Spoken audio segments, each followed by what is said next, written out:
sadar mereka juga ada di dalam kita.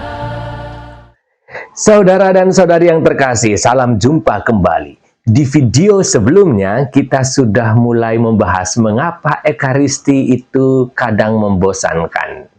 Nah, kali ini mari kita secara singkat melihat pesan sentral dari beberapa bagian Ekaristi agar kita semakin mencintai Ekaristi. Ingat, tak kenal maka tak sayang. Inilah saatnya untuk mengenal biar makin sayang. Saudara-saudari, pernahkah Anda merasa bahwa pergi ke gereja setiap minggu hanya sekedar rutinitas? Kita berdiri, kita duduk, kita berlutut, mengucapkan doa-doa yang sama, lalu kita pulang. Kadang pikiran kita bahkan melayang ke tempat lain, ke cicilan mungkin, ke daftar belanjaan mungkin. Tapi coba bayangkan sejenak, bagaimana jika di balik gerakan yang tampak biasa itu, ternyata tersimpan harta karun yang nilainya lebih dari seluruh emas di dunia. Saudara, Ekaristi bukan sekedar upacara, ia adalah sebuah perjamuan cinta, sebuah perjalanan waktu, dan pertemuan paling intim antara manusia dengan penciptanya. Hari ini, mari kita berjalan bersama, menyusuri langkah demi langkah perayaan Ekaristi, dan menggali harta karun yang tersembunyi di sana. Bagian 1, ritus pembuka. Saudara, semuanya dimulai dengan satu tanda sederhana namun sangat kuat. Tanda salib. Ini bukan sekedar gerakan tangan. Saat kita mengucapkan dalam nama Bapa, Putra, dan Roh Kudus, kita sebenarnya sedang membatalkan segala urusan duniawi dan mulai masuk ke dalam zona Allah. Kita sedang menandai diri kita sebagai milik Kristus, milik Allah Tritunggal. Setelah itu imam menyapa kita, Tuhan bersamamu, dan kita menjawab, dan bersama rohmu. Di sini ada harta karun. Kita mengakui bahwa Tuhan tidak berada di tempat yang jauh di atas awan, tetapi Dia hadir di sini, di tengah-tengah kita, dalam komunitas yang sedang berkumpul. Dan saudara, sebelum melangkah lebih jauh, kita sadar kita ini penuh debu, penuh dosa. Itulah mengapa ada tobat. Kita memohon ampun bukan karena Tuhan itu pemarah, tetapi karena kita ingin membersihkan kacamata jiwa kita agar bisa melihat kemuliaan Tuhan dengan lebih jelas. Setelah itu kita meledak-ledak dalam kegembiraan lewat doa kemuliaan. Bayangkan kita sedang bergabung dengan paduan suara malaikat di surga. Inilah pesta penyambutan untuk kita masuk dalam misteri Allah Tritunggal. Bagian kedua, liturgi sabda. Saudara, setelah hati kita siap, kita duduk untuk mendengarkan. Inilah liturgi sabda. Harta karun di sini adalah komunikasi. Tuhan ingin berbicara secara pribadi kepada Anda melalui kitab suci. Bacaan pertama, Mazmur, dan bacaan kedua adalah cara Tuhan menceritakan sejarah cintanya kepada manusia. Dan puncaknya adalah Injil. Perhatikan, kita semua berdiri saat itu. Kenapa? Karena di dalam Injil, Sang Raja sendiri yang berbicara. Kita tidak sekedar mendengar cerita masa lalu, tapi kita mendengar instruksi hidup untuk masa sekarang. Melalui homili, pesan itu diterjemahkan ke dalam bahasa sehari-hari kita. Dan kemudian di dalam syahadat kita berdiri tegak untuk menyatakan, ya, inilah yang aku percayai, inilah pegangan hidupku. Bagian ketiga, liturgi Ekaristi. Saudara-saudari yang terkasih, sekarang kita masuk ke bagian yang paling mendebarkan, liturgi Ekaristi. Perhatikan saat bahan persembahan dibawa ke altar. Ada roti dan anggur.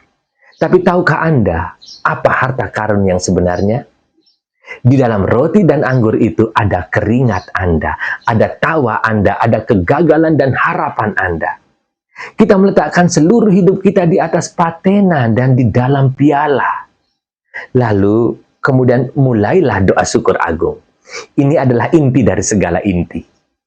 Imam bertindak atas nama Kristus.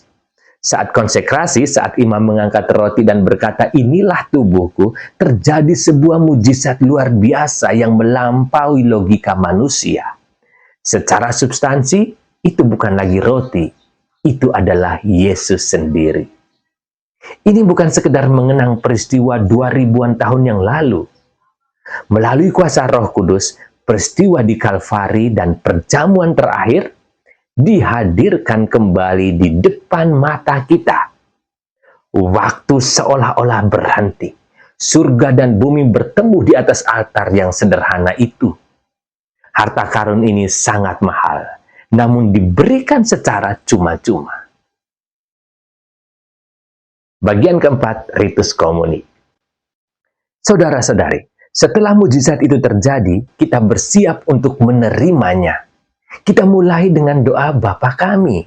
Kita memanggil Allah sebagai Bapa, yang berarti kita mengakui semua orang yang berdiri di samping kiri dan kanan kita adalah saudara. Inilah mengapa ada salam damai. Kita tidak bisa menyambut Tuhan jika kita masih menyimpan benci pada sesama. Lalu tibalah saatnya komuni. Saat kita berjalan maju, itu bukan sekedar antrean. Itu adalah ziarah kecil menuju persatuan dengan Tuhan. Saat kita menerimanya dan berkata, amin. Kita sedang berkata, Tuhan, masuklah, tinggallah di dalamku dan jadilah satu denganku. Inilah saat yang paling intim. Pencipta alam semesta memilih untuk tinggal di dalam hati Anda yang kecil. Tidak ada harta karun di dunia ini yang bisa menandingi momen persatuan ini. Bagian yang kelima, ritus penutup. Setelah menerima harta yang begitu besar, apakah kita hanya menyimpan untuk diri kita sendiri? Tentu tidak.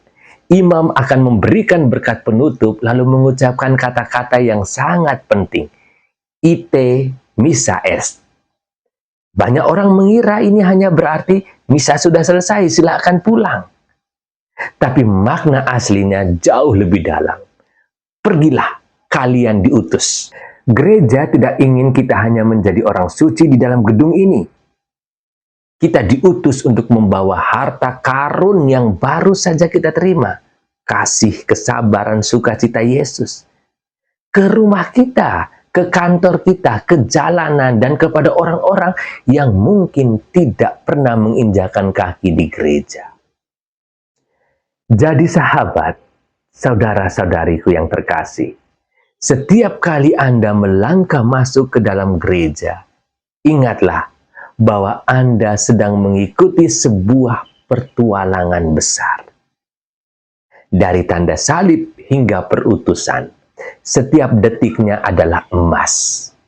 Ekaristi bukan sekedar kewajiban hari Minggu, tapi sumber kekuatan untuk menghadapi hari Senin sampai Sabtu.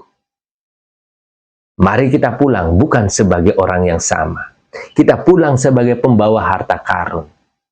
Karena sekarang, Yesus tidak hanya di atas altar, tapi Dia ada di dalam setiap detak jantung kita. Selamat merayakan kehidupan, selamat menjadi ekaristi bagi sesama.